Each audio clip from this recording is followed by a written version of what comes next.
हम बात करेंगे रिंग के बारे में। ठीक है, लास्ट हमने ग्रुप के बारे में पढ़ा था। तो रिंग में क्या होता है, पहले हम उसकी डिफाइन देखते हैं। A structure R plus multiplication bracket में ये वाला consist of the non void set R and two binary operation denoted by plus and multiplication or dot is said to be a ring। मतलब कि इसे हम ring बोलेंगे if it satisfied the following axioms। मतलब कि properties अगर वो satisfied कर जाए तो उसे हम क्या बोलेंगे, रिंग बोलेंगे। फर्स्ट वन इज अ कि आर प्लस, मतलब कि आर और addition is an abelian group. ये एबिलियन ग्रुप होना चाहिए, मतलब कि ग्रुप की और कॉम्बिनेटिव प्रॉपर्टी उसकी सभी की सभी प्रॉपर्टीज वो प्रूव करनी चाहिए। R multiplication is a semi group, और ये जो आर मल्टीप्लिकेशन है वो क्या होना चाहिए, सेमी ग्रुप होना चाहिए। And third one is a for all a b c belongs to R, जहाँ पे a multiplication b plus c equals to a multiplication b plus a multiplication c is a right distribution law. And a plus b multiplication c equals to क्या होना चाहिए, a multiplication c plus b multiplication c, right distribution law. ये proof होना चाहिए। Thus we say that the ring R plus multiplication satisfied the following properties for all A B C belongs to R। तो उसे हम क्या बोलेंगे, ring बोलेंगे। अब इंपॉर्टेंट रिमार्क्स के बारे में देखते हैं। In any ring R plus multiplication the structure R plus of R is called the additive group। इसे हम क्या बोलेंगे, एडिटिव ग्रुप बोलेंगे। And R multiplication of R is called the multiplicative semi group। उसे हम क्या बोलेंगे, सेमी ग्रुप बोलेंगे, right. Second, the identity element of the first composition plus is identity is denoted by the symbolically zero is called the zero element. ये तो हम सबको पता है, राइट, कि एडिटिव एडिशन के लिए जो हमारा आइडेंटिटी एलिमेंट है वो क्या है, जीरो है, right, of the ring. And the additive inverse of the element A is denoted by minus A is a negative of A। मतलब कि उसका जो इन्वर्स है एडिशन में वो क्या हो जाएगा, माइनस ए हो जाएगा, राइट, तभी तो ये जीरो आ जाएगा, है ना। ऐसे ही third, the identity element of the multiplication composition multiplication is denoted by symbolically one और ई। इसे हम कैसे डिनोट करते हैं, वन और ई से।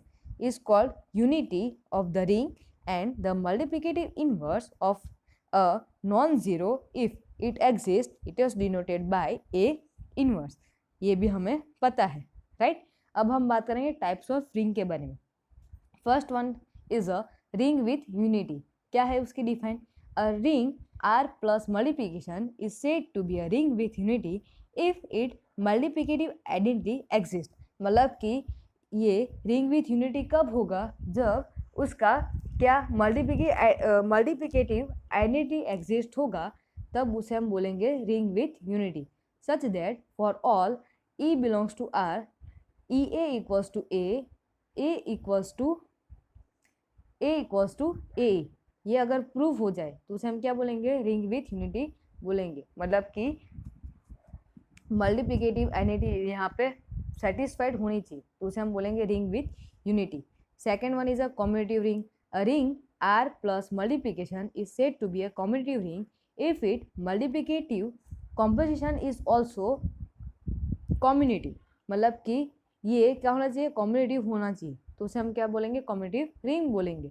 Commutative property a multiplication b equals to b multiply by a for all a b belongs to R. अब हम बात करेंगे इंटीग्रल डोमेन के बारे में। A ring D is said to be an integral domain। A ring क्या है, ये जो रिंग है D is said to be an integral domain if it is a commutative ring with unity and without zero divisor। मतलब कि इसमें दो properties prove होनी चाहिए।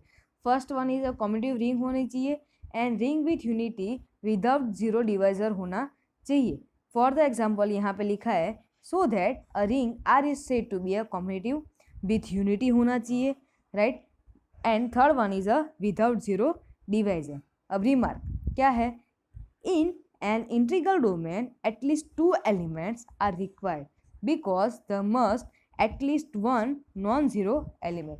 मतलब कि जो इंटीग्रल डोमेन है उसमें दो एलिमेंट्स तो होने ही चाहिए, must be at least one non zero elements, और उसमें एक क्या होना चाहिए, नॉन जीरो एलिमेंट्स होना चाहिए, ठीक है।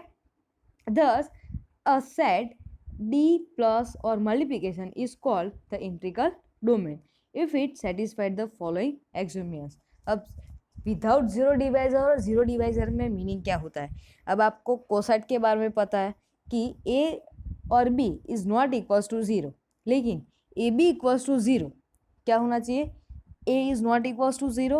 आप कोई भी एलिमेंट ले लो वो नॉन जीरो नहीं होना चाहिए, और दूसरा भी क्या होना चाहिए, जीरो नहीं होना चाहिए। लेकिन उसका अगर आप मल्टीप्लिकेशन करो और वो जीरो आ जाए तो उसे हम बोलेंगे रिंग विथ जीरो डिवाइजर। और सेकंड में क्या होना चाहिए, a b equals to zero होना चाहिए, और ए और बी में से कोई भी एक एलिमेंट क्या होना चाहिए, जीरो नहीं, जीरो होना चाहिए, right. A equals to zero होना चाहिए या फिर बी इक्वल्स टू जीरो होना चाहिए, उसे हम बोलेंगे ring with zero divisor, right, ठीक है। तो ये हमारा रिंग विदाउट जीरो डिवाइजर का हो गया। तो ये यहाँ पे हम बात करते हैं कि दस अ सेट, कोई भी यहाँ पे इंटीग्रल डोमेन डी है, डी प्लस और multiplication is called the integral domain. It satisfies the following properties are to define the binary operation. कौन कौन सी, ये वाली, first one is associative property, second one is additive associative, right, additive inverse and commutative. ये अगर four property वो proof कर दे तो उसे हम बोलेंगे कि इसे ये डी प्लस मल्टीप्लिकेशन को क्या बोलेंगे, हम इंटीग्रल डोमेन बोल सकते हैं, ठीक है। अब सेमी एबिलियन ग्रुप के बारे में बात करेंगे, राइट। डी मल्टीप्लिकेशन, देखो फर्स्ट तो हमने क्या होना चाहिए, फर्स्ट वन इज अ कम्युनिटिव होना चाहिए, राइट, मतलब कि ग्रुप होना चाहिए, उसके लिए ये फोर की फोर प्रॉपर्टी हमें चाहिए। Second one is a D plus is a semi abelian group with unity, right. तो एबिलियन ग्रुप के लिए क्या कौन कौन सी, ये तीनों प्रॉपर्टीज प्रूफ होनी चाहिए। कौन कौन सी, a multiplication b multiplication c equals to a multiply by b multiply by c for the all 1 belongs to D, a multiplication 1 equals to 1 multiplication a equals to a, और a cross b equals to b cross a, और distributive property ये सभी ring के लिए है, right. a multiply by b plus c equals to a multiply by b plus a multiply by c is a left distribution property, and b plus c multiply by a, b multiply by a plus c multiply by a equals to right distribution property with zero divisor, a b equals to zero, जहाँ पे a equals to zero और b equals to zero होना चाहिए, right. तो क्या हो जाएगा, वो इंटीग्रल डोमेन यहाँ पे प्रूव हो जाएगा, ओके। चलो अब हम बात करेंगे फील्ड के बारे में। A ring F is called a field if it is commutative with unity. तीन प्रॉपर्टीज होनी चाहिए, अगर ये प्रूव हो जाए तो उसे हम क्या बोलेंगे, फील्ड बोलेंगे। Commutative property with unity and it is non zero element invertible, मतलब कि has so that has multiplicative inverse, मतलब कि वो मल्टीप्लिकेटिव इनवर्स होना चाहिए। Thus the structure F plus multiplication containing at least two elements is a field satisfied the following axioms, मतलब कि ये जो प्रॉपर्टीज है वो प्रूफ होनी चाहिए। F plus is an abelian group, right, मतलब कि वो एबिलियन ग्रुप होगा। एबिलियन ग्रुप के लिए तीनों चारों के चारों प्रॉपर्टीज। फिर F multiplication is abelian group, multiplication के लिए। फिर डिस्ट्रीब्यूशन प्रॉपर्टी हमें प्रूफ करनी है, राइट। तो ये अगर प्रूफ हो जाए तो उसे हम क्या बोलेंगे, फील्ड बोलेंगे। चलो अब रिमार्क की बात करते हैं। In it may be observe that in a field F plus multiplication each equation of the form a plus x equals to b or x plus a equals to b. Therefore, ax equals to b or xa equals to b, जहाँ पे a is not equals to 0 has the unique solution in f for all ab belongs to f. तो ये सभी के सभी क्या हो जाएंगे, यूनिक सॉल्यूशन होगा। एग्जाम्पल ले लेते हैं फील्ड का। The following ring of the number, यहाँ पे आपको दिया गया है q plus multiplication, real numbers है, कॉम्प्लेक्स नंबर है, are field because each is the commutative ring with unity, right, ये सभी के सभी कम्यूटेटिव प्रॉपर्टी प्रूव करेंगे, राइट।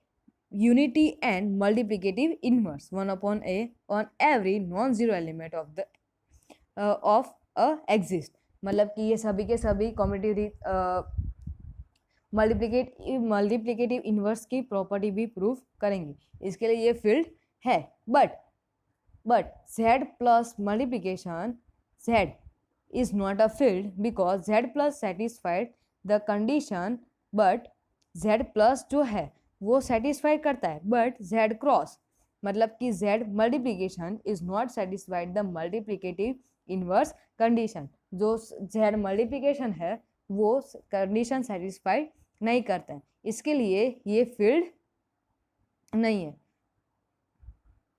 आई होप कि स्टूडेंट्स आपको समझ में आया होगा।